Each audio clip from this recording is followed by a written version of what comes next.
Hello everyone, welcome to my first video on Dragon Ball Super. Today we're going to be talking about the Grand Priest. Now during the starting of the Tournament of Power, everyone constantly speculated that the Grand Priest was possibly evil. Now since Super has ended and Tournament of Power has concluded, the notion that the Grand Priest was evil, I'm pretty sure has all but subsided.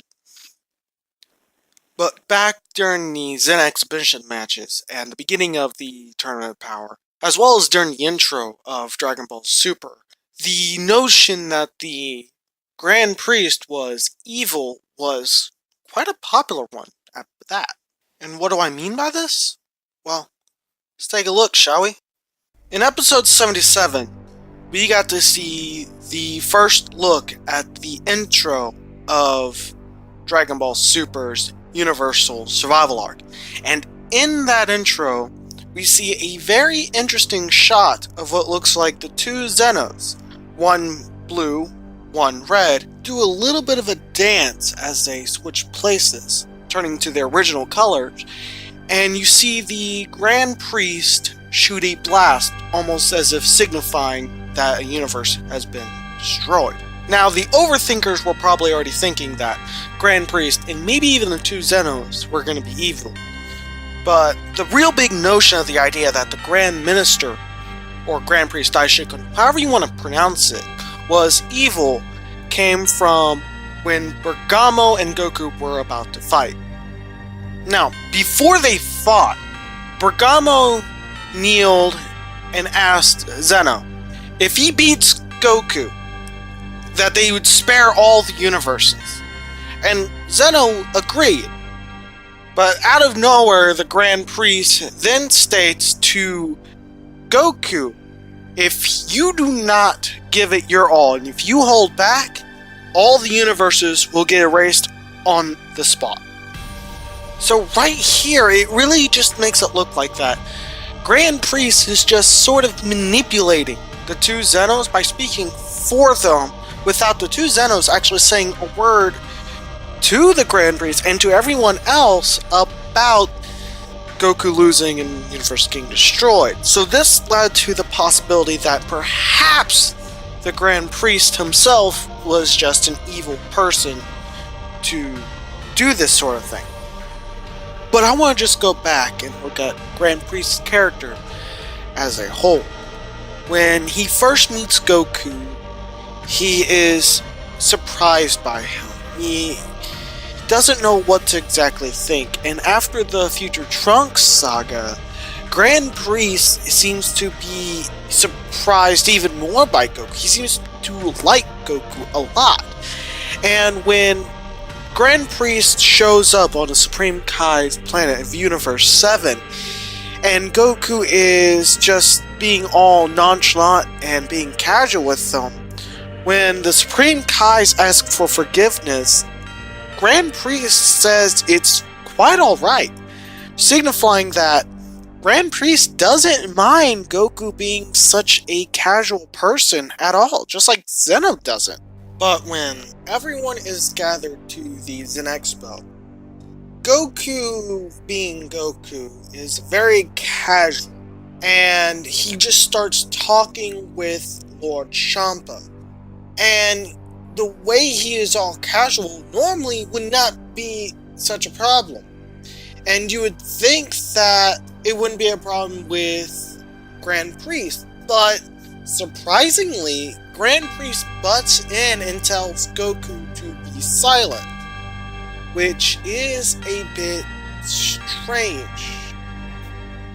Now, normally it would seem like this would be a very normal response, but it was actually quite interesting hearing it from the Grand Priest, considering before that, and when they first met Zeno and when Grand Priest first met Goku, it always seems like both Zeno and the Grand Priest have just had this amazing liking towards Goku, which is sort of the running theme throughout the entire Dragon Ball series.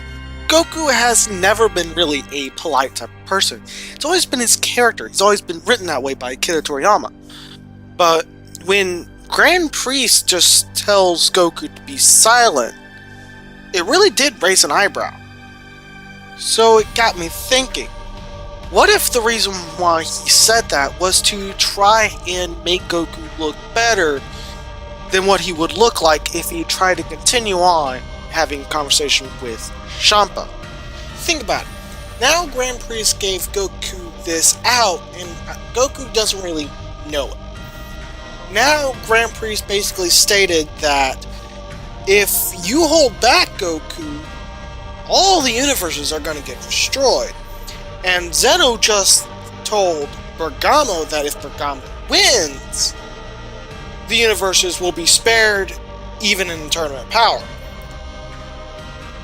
So when Goku does win against Bergamo, the gods can't look down on Goku for winning. They can't look down on him for not throwing the match to save the universes because of what the Grand Priest said. So it makes it seem like perhaps instead of Grand Priest being evil, that the Grand Priest was actually looking out for Goku. Okay, that's all fair and good, but what about during the Tournament of Power with that look on his face?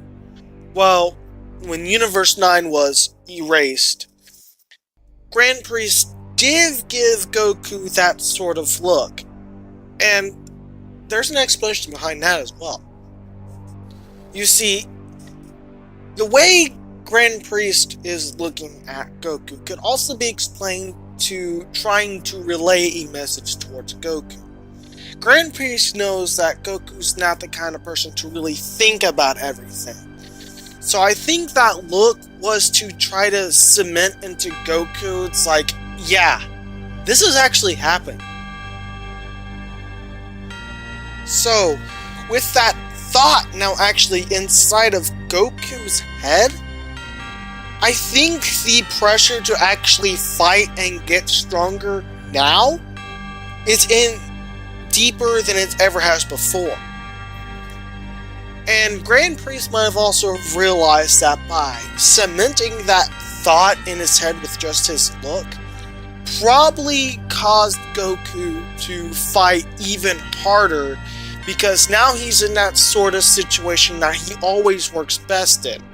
The situation where everything's on the line and I have to fight to save everything. Just like when he fought Frieza, when he fought Majin Buu, everything was on the line in those 2 points, and if he lost, everything would be gone. It would be over. And I think that's also the point where Goku ends up having the most fun as well, because that's when everything is at its highest. That's when the strongest in the opponents is shown.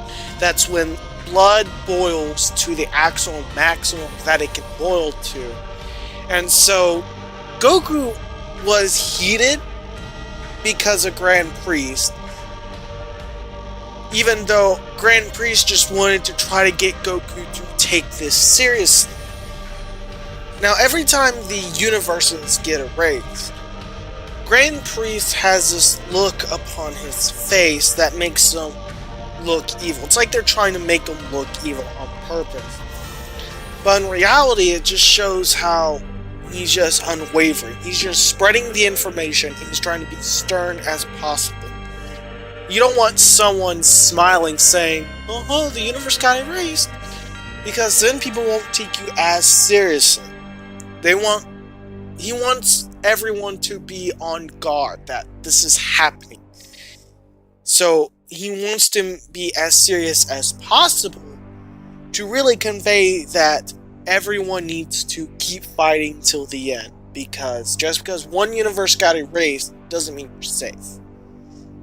And as long as 2 universes still remain, there should still be fighting. But in contrast to when the universes get erased, when a person just gets erased, Grand Priest is a bit smiling. He's a bit like in that happy-go personality. But all angels are always inside that kind of personality. they're always like that. Only in certain situations do they ever get stern, like when Whis is training Goku. But the angels are always happy-go type of beings. They're always like that.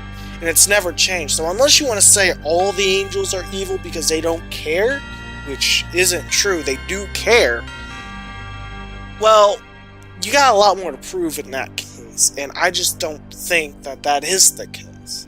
Although, it could be some pretty good story writing if that was to ever happen. So, when actually looking at Grand Preist, I think that he is not evil in any circumstance. And the scenes that show it being evil, well, they're just scenes. And I don't think they're meant to be delivered that way. As I explained, it can be shown how it's not him being evil, but him trying to encourage Goku and the other people to, take things seriously, to fight, and to show everyone that Goku isn't possibly as bad as what they lay claim. So anyways, that's going to wrap up the topic and why I don't think that the Grand Preist is evil, and how he's actually just looking out for everyone, but mainly looking out for Goku. If you like this, then please leave a like on the video and think about subscribing. I do have plans for more videos in the future. I hope for this to be a start of something wonderful. Also, if you like this video and you just like Dragon Ball and Dragon Ball theories, check out Geekdom 101, Laughingstock Media, and Expert Games, as well as Qualmet. And if you have stuck around for this ending, thank you very much. This is my first video, and hopefully this will not be my last.